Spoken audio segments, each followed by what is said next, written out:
7 a 12, a palavra diz assim: portanto, submetam-se a Deus, resistam ao diabo e ele fugirá de vocês. Aproximem-se de Deus e ele se aproximará de vocês.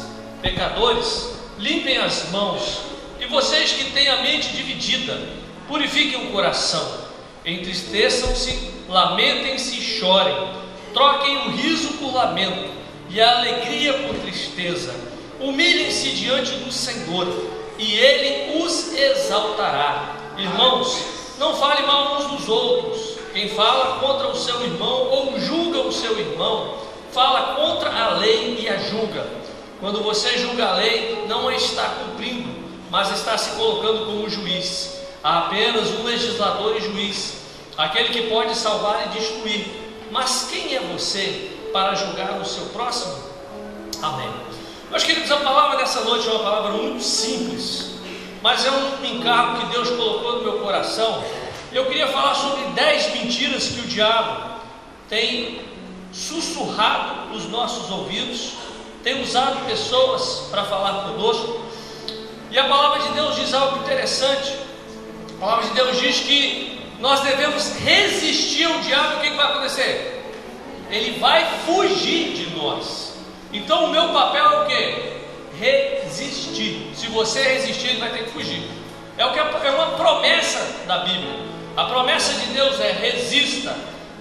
Não é para você fugir, mas a Bíblia diz que se você resistir, quem vai fugir de você é o diabo. Ele não vai aguentar e ele vai fugir. Eu sei que chega uma hora na vida da gente, a gente passa por momentos que dá vontade até de largar tudo e sair correndo, não é verdade?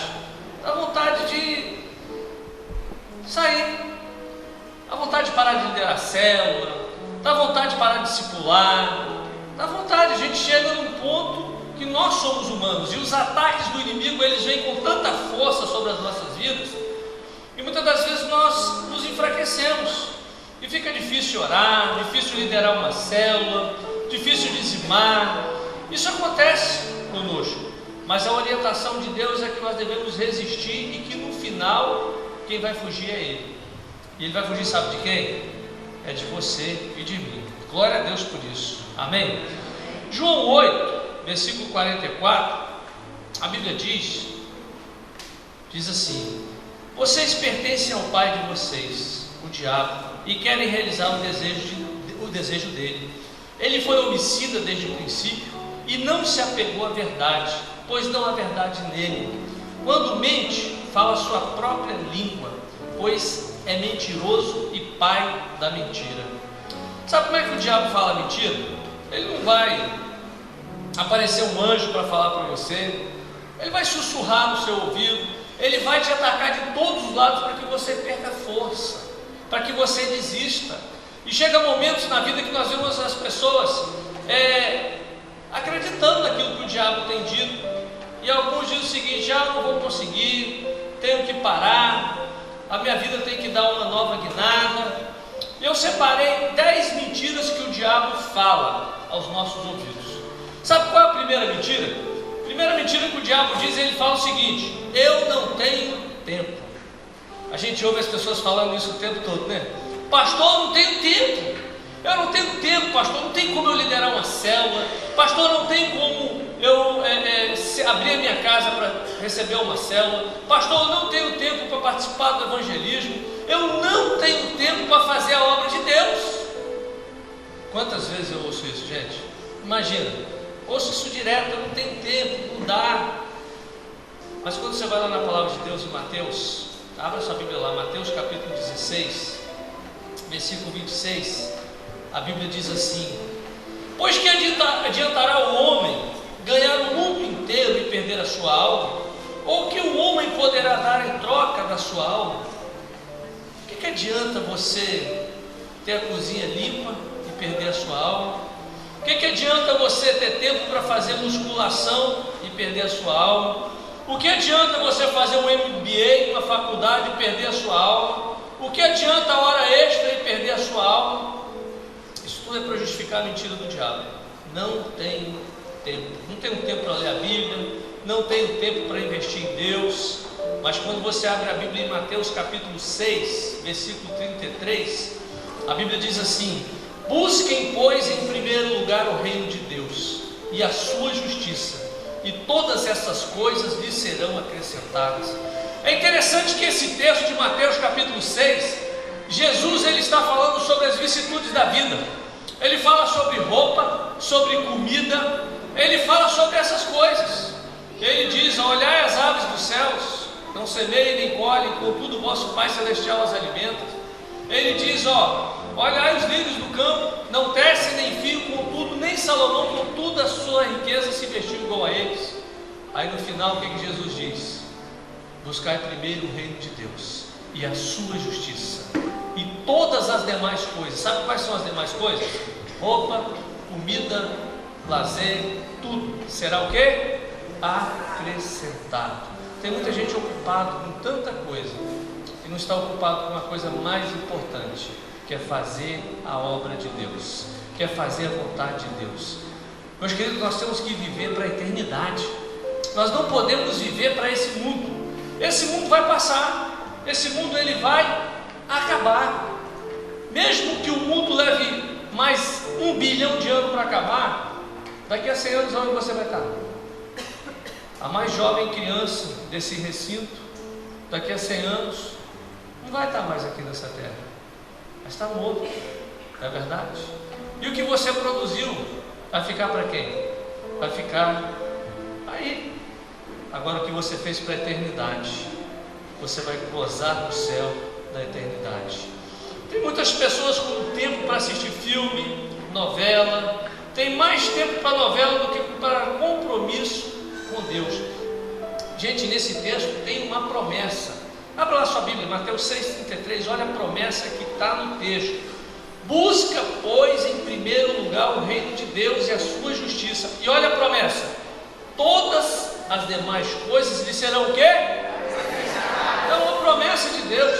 Deus está dizendo: cuida da obra, que eu cuido da sua casa. Cuida da obra, que eu cuido da sua família. Investe seu tempo na casa de Deus, na obra de Deus, que eu vou investir na sua casa. Coisa fantástica, né?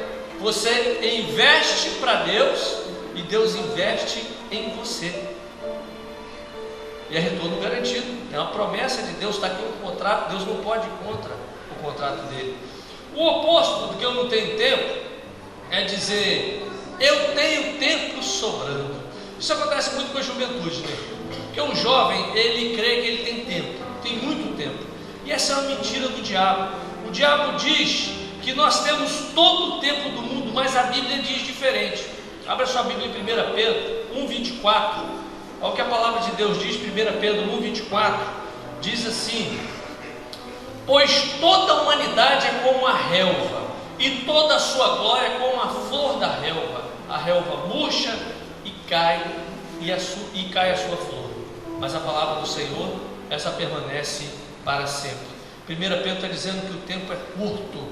Tiago 4, versículo 14, olha o que Tiago diz. Tiago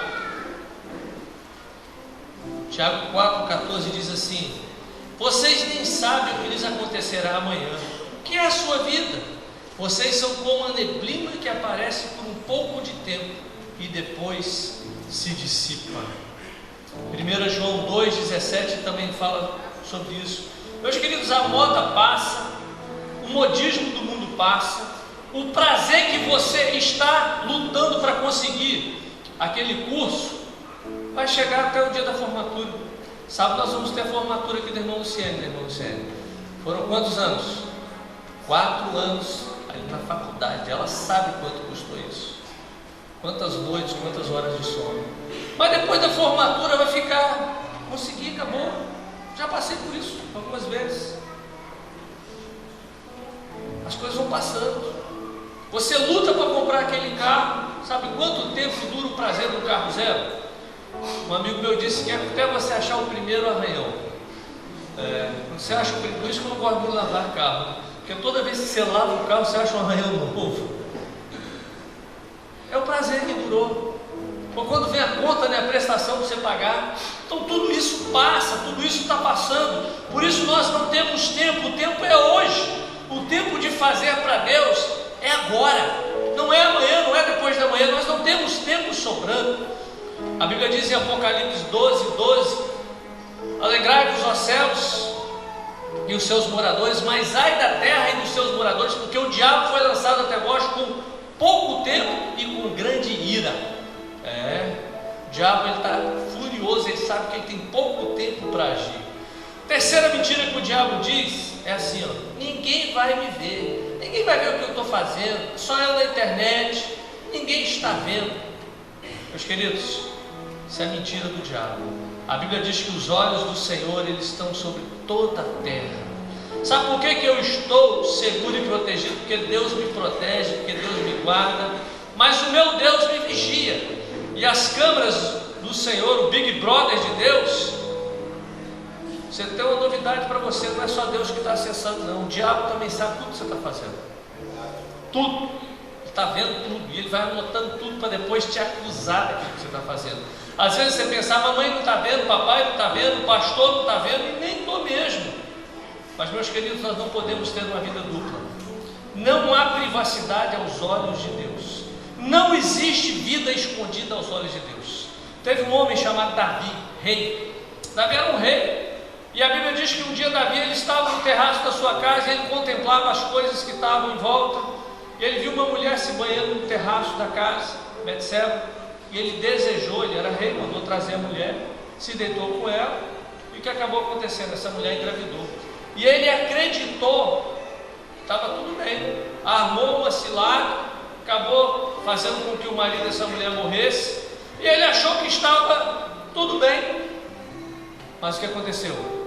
Deus tinha anotado tudo, e aquele homem não teve paz, enquanto ele não se dobrou diante de Deus e confessou o pecado. E o pecado trouxe consequências sobre a vida dele. Isso é outra verdade que nós vamos falar mais um pouco na frente. Outra verdade, outra mentira, né, que o diabo diz: Deus sabe que eu sou assim e Ele me fez. É engraçado que lá em Ezequiel no capítulo 28, versículo 15, Ezequiel 28, versículo 15 diz assim: você era inculpável em seus caminhos desde o dia em que foi criado, até que se achou maldade em você. Gente, Deus não criou homem mal-humorado, criou? Deus criou mulher rixosa? Deus não criou mulher rixosa. Deus não criou homem adúltero. Deus não criou homem mentiroso. Deus não criou homem ladrão. O homem fez escolhas. Nós somos resultado das nossas escolhas. E tem gente que fala: eu sou assim porque Deus me fez assim. Não fez não, meu filho. É desculpa para ser ruim. Deus te fez bom. Deus te fez para ser bom. Deus não te fez para ser uma porcaria que você pensa que Deus me fez desse jeito, eu sou assim porque Deus me fez. Não é não. Ezequiel diz que Deus te fez para ser bom, mas é a sua escolha. Quinta mentira que o diabo diz: posso fazer o que quiser, é só pedir perdão depois. Gente, pecado tem que ser acidente na vida do crente. Lá em Hebreus, capítulo 10, versículo 26, preste atenção nisso aqui. Olha o que a Bíblia diz: se continuarmos a pecar deliberadamente, depois que o recebemos, o conhecimento da verdade, já não resta sacrifício pelos pecados, mas tão somente uma terrível expectativa de juízo e de fogo intenso que consumirá os inimigos de Deus. Quem rejeitava a lei de Moisés morria sem misericórdia pelo depoimento de 2 ou 3 testemunhas. Quão mais severo castigo, julgam vocês, merece aquele que pisou aos pés o Filho de Deus, profanou o sangue da aliança, pelo qual ele foi santificado, e insultou o Espírito da graça? Pois conhecemos aquele que disse: a mim pertence a vingança, eu retribuirei, e outra vez o Senhor julgará o seu povo. Terrível coisa é cair nas mãos do Deus vivo. Meus queridos, pecar deliberadamente, o que é isso? Eu sou humano, pecado vai acontecer na minha vida, e muitas das vezes a gente acaba ferindo pessoas sem ver. O que é o pecado deliberado? Você ligou o computador, eu vou entrar naquela página pornográfica na internet. Isso é pecado deliberado. Você já maquinou. Eu vou preparar algo de ruim contra essa pessoa. Isso é pecado. Eu vou vestir essa roupa porque eu quero fazer o meu namorado ficar doido hoje. Isso é pecado deliberado. Verdade. Vou levar ela para o escurinho porque eu vou fazer aquilo que eu estou querendo. Isso é pecado deliberado. Tema mesmo. Isso é o pecado deliberado. Pecado deliberado é maquinar. Eu vou lá e vou roubar. Porque às vezes nós acabamos fazendo algumas coisas que são pecado. Você passa e você olha, ou você pega, mas você não maquinou aquilo, foi algo instintivo, rápido. Esse é o pecado. Não deve ser cometido, mas é o velho homem agindo. Agora, o pecado deliberado diz que você está pisando sangue. Sabe o que quer dizer isso? Preste atenção numa coisa. Quando Jesus foi crucificado, ele derramou o sangue por mim e por você na cruz do Calvário. Meus queridos, o sangue de Jesus que foi vertido na cruz do Calvário é um reflexo daquilo que está lá em Êxodo capítulo 12, do sangue que foi aspergido na porta, nos umbrais da casa, para que fosse salvo toda a família. Quando Moisés, instruído por Deus, Moisés mandou que o povo passasse o sangue nos umbrais da porta. A ordem era: não passe sangue no chão. Ninguém iria pisar no sangue, porque o sangue é algo muito puro, e o sangue de Jesus é muito puro. E toda vez que, eu vou pedir perdão depois, Jesus vai me perdoar. A Bíblia diz que esse que comete esse tipo de pecado, sabe o que quer dizer isso? Quer dizer: pastor, eu vou perder a salvação, então eu vou para o inferno. Meu irmão, filho não perde a salvação.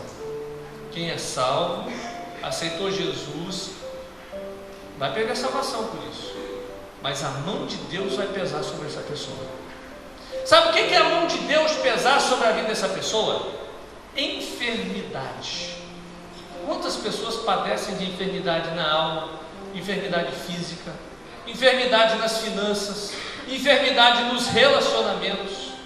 É a mão de Deus que vem e pesa. A mão de Deus pesa. E a Bíblia diz que o nosso Deus é um Deus que Ele é um Deus que Ele visita a iniquidade da pessoa, e visita até nas gerações que seguem da geração dessa pessoa. Então, quando você peca deliberadamente, você pode pedir perdão, o Senhor vai te perdoar, mas a Bíblia diz que a vingança pertence ao Senhor e Ele vai retribuir.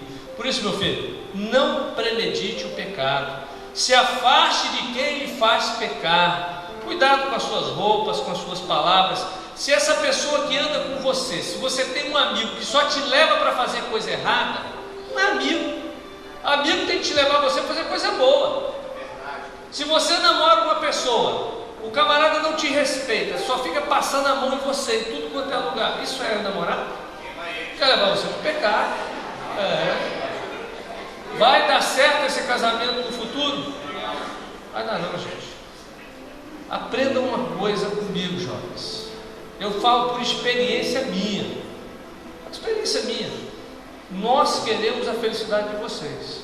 Então vocês têm que tomar cuidado com as atitudes que vocês tomam, porque as atitudes de vocês vão refletir nos relacionamentos de vocês no futuro. A sexta mentira que o diabo diz: se as minhas intenções são boas, está tudo ótimo. Meu querido, o diabo é que diz isso, né? O diabo diz que se for sincero é suficiente. Pastor, eu sou sincero diante de Deus, mas sinceridade só não basta. Você tem que fazer a vontade de Deus. Sinceridade não salva. Olha só 1 Crônicas 13, versículos 5 e 6. Olha só, um homem sincero, Davi.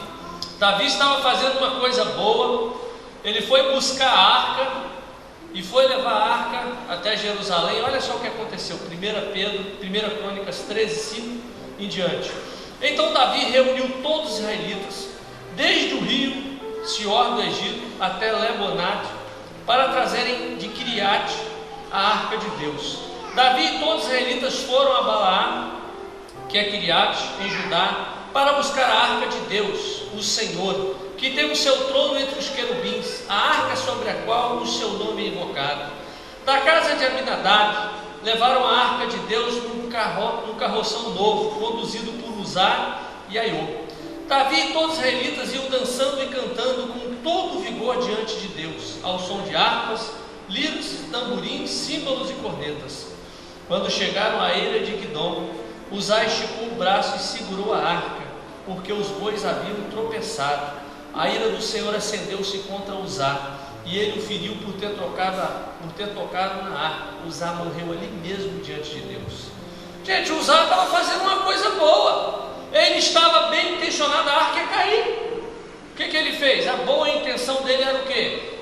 Segurar a arca. Mas ele não era sacerdote para tocar na arca. Tem gente que é bem intencionada. Pastor, eu estou cheio de boas intenções, mas tem um ditado que diz que de boas intenções o inferno está cheio, né? Mas então boas intenções com Deus não basta, você tem que estar na linha com a vontade de Deus, e para isso você tem que conhecer os caminhos de Deus. Deus não aceita qualquer coisa, Deus não aceita tudo que você pensa. Deus, Ele quer a nossa vida, mas Ele quer a nossa vontade total. Ele quer que você faça a vontade dEle. Ser sincero. Pastor, eu sou tão sincero, né? Mas você está fazendo a vontade de Deus? Ah, mas Deus sabe que eu sou sincero. E daí? Sétima mentira do diabo. A maioria das pessoas fazem assim. Presta atenção, meus queridos jovens. Alguns dizem: ah, só o pastor é o que pensa assim. Deus está do lado da maioria? Será que Deus está do lado da maioria? Êxodo 23, versículo 2. Olha o que a Bíblia diz: não acompanhe a maioria para fazer o mal. Ao testemunhar num processo, não perverta a justiça para apoiar a maioria, nem para favorecer o pobre num processo. Você sabe qual é o problema do nosso país? Eu estava lendo esse versículo esses dias e eu estava pensando sobre isso. Nós, durante o mês agora de dezembro, nosso estado foi acometido por chuvas muito fortes. Muitas pessoas perderam tudo. O problema do nosso país, muita gente construiu casa, muitas pessoas construíram casa onde não devia construir. Ah, aquele morro ali, mas é pobre, pode construir, foram fizeram uma casa. Aí uma em cima da outra, sem planejamento, sem nada, construíram em lugares onde não deveria construir. Nós temos alguns lugares onde o rio deságua, e é onde o rio ele tem o seu, esqueci a palavra que se usa, mas quando o rio enche muito, quando chove muito na cabeceira, o rio ele precisa de um lugar onde ele estava com a palavra técnica aqui, mas a caixa d'água dele expanda, né? Deixa a palavra técnica para outro dia. Construíram nesses lugares. Vê lá em Linhares, o Rio Doce inundou uma área imensa. Sorte que ali só tinha o quê? Fazendas. O Rio Santa Maria, aqui, foi até na Serra. Lá em Vila Velha, o Rio Jucu, alagou Araçá, aquela região toda. Porque as pessoas foram construindo onde não devia construir. E muitas das vezes, não, mas a gente tem que ajudar, a gente tem que fazer assim. E o jeitinho brasileiro tem feito com que muitas pessoas paguem por esse preço. Gente, nós vivemos num país onde, para ganhar política, se fazem leis absurdas. Tem lei, o ECA, o Estatuto da Criança e do Adolescente, diz que a criança não pode trabalhar. Não pode trabalhar com o pai, ajudando o pai, não pode trabalhar, mas pode traficar. Porque o governo não controla. Ninguém está nem aí para isso. Não é verdade? Uma criança não pode ser presa, mas pode matar. Então, mas a maioria faz assim. A maioria ganha dinheiro traficando, a maioria ganha dinheiro assim, a política é assim. Meus queridos, nós não andamos em linha com a maioria. Você sabe por quê? Nós seguimos as leis de Deus. Se você for na Embaixada dos Estados Unidos no dia 4 de julho, no consulado americano, ou no Rio, ou em São Paulo, ou em Belo Horizonte, se você chegar lá no dia 4 de julho, e no Brasil não é feriado nesse dia, mas você chegar lá, dia da semana, uma segunda-feira, vai estar fechado. Mas por quê? Porque é feriado nos Estados Unidos. Eles ali, eles seguem a lei dos Estados Unidos. Tão pequeno, né? Mas seguem a lei daquele país. Nós podemos ser a minoria, mas nós seguimos as leis lá de cima. Nós somos forasteiros nessa terra. Nós seguimos a legislação de Deus. Nós não seguimos as leis dos homens, nós seguimos as leis de Deus.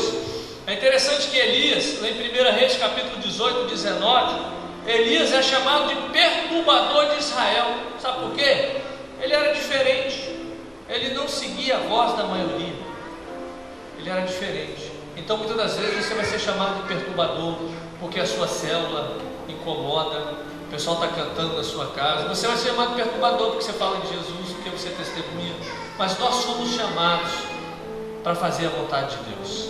Oitavo, sou muito jovem para me envolver em coisas tão sérias.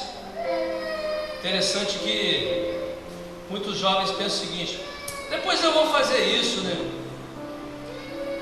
E hoje a nossa juventude é uma juventude que é atacada de todos os lados. 1 João 2, 13 diz assim: Pais, eu lhes escrevo porque vocês conhecem aquele que é desde o princípio. Jovens, eu lhes escrevo porque vocês venceram o maligno. Há demônios em cada esquina. Em cada esquina há demônios tentando te seduzir, te corromper. Mas a palavra de Deus tem uma promessa e diz que os jovens, eles venceram o quê? Eles venceram o maligno, venceram as paixões, as tentações desse mundo. Eles venceram. E eu tenho certeza que muitos aqui têm vencido o diabo. Amém? Amém, jovens?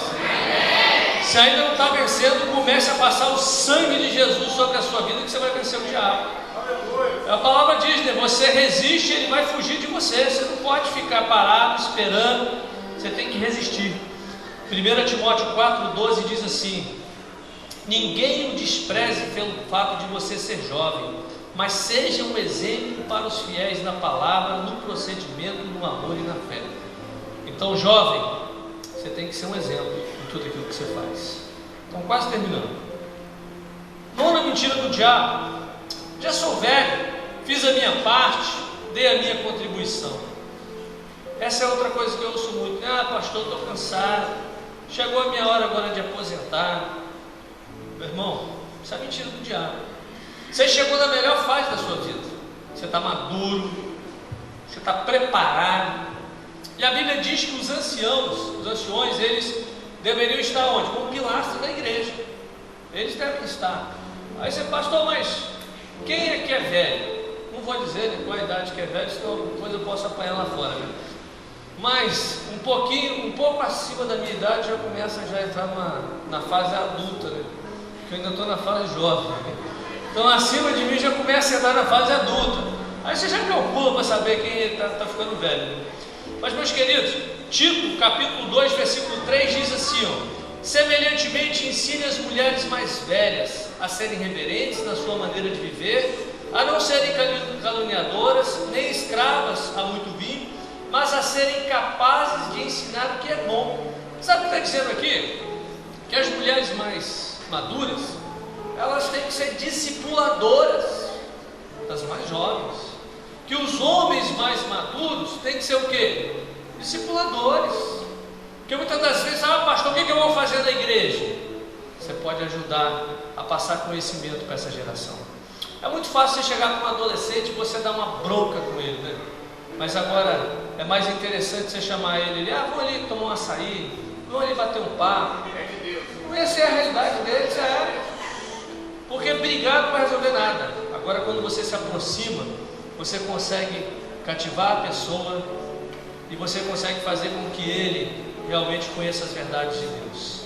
Atos capítulo 15 versículo 12 também diz assim, Atos 15, 12: toda a assembleia ficou em silêncio enquanto ouvia Barnabé e Paulo falando de todos os sinais e maravilhas que por meio deles Deus fizera entre os gentios. Melhor, verso 22.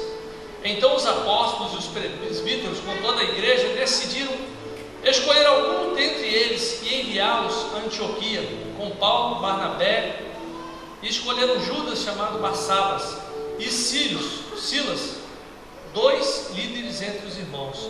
Aqui nós vemos os presbíteros. Quem são os presbíteros?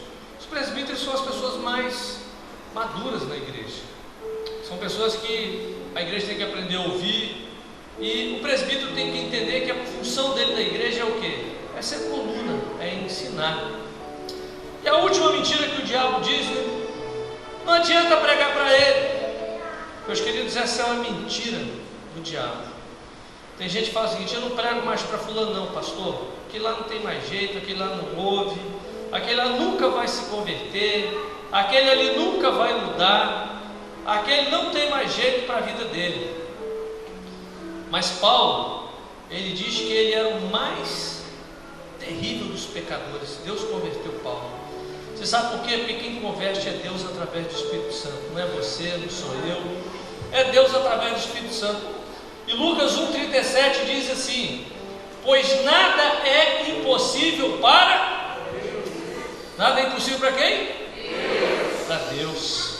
Então, se Deus disse, crê no Senhor Jesus e será salvo tu e a tua casa, meu irmão, então você pode ter certeza que há esperança para essa pessoa que você tanto sonha ver ela servindo a Jesus.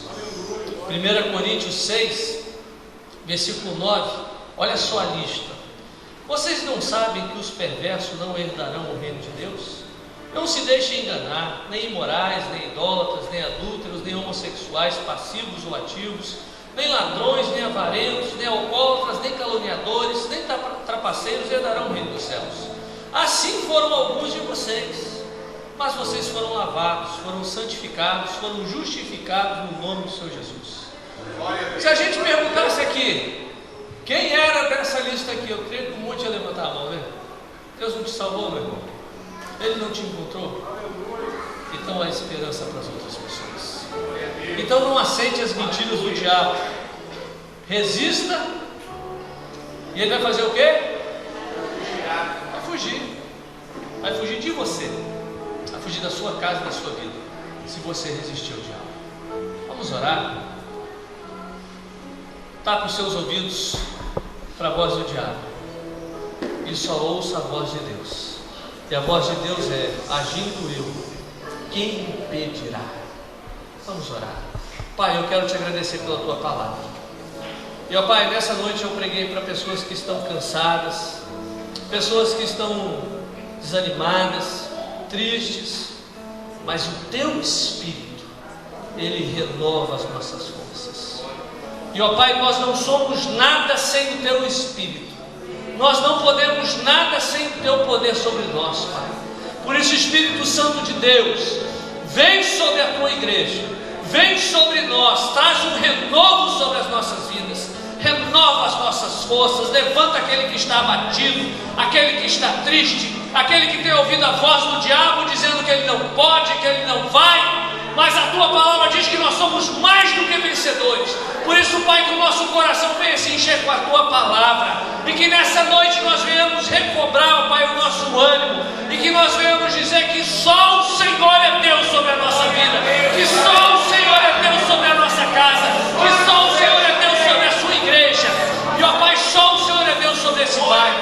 E nós declaramos, ó Pai, nós declaramos a vitória da tua igreja, nós declaramos a derrota de Satanás sobre as nossas vidas, e nós declaramos que aqui neste lugar existe um exército que vai conquistar esse bairro, um exército que vai impactar essa cidade, uma igreja que vai mudar a direção desse estado, uma igreja que vai avivar esse estado, porque o Senhor escolhe as coisas que são pequenas, as coisas que são insignificantes. O Senhor escolhe as pessoas que nada tem para mostrar e transforma para mostrar a tua glória, Pai.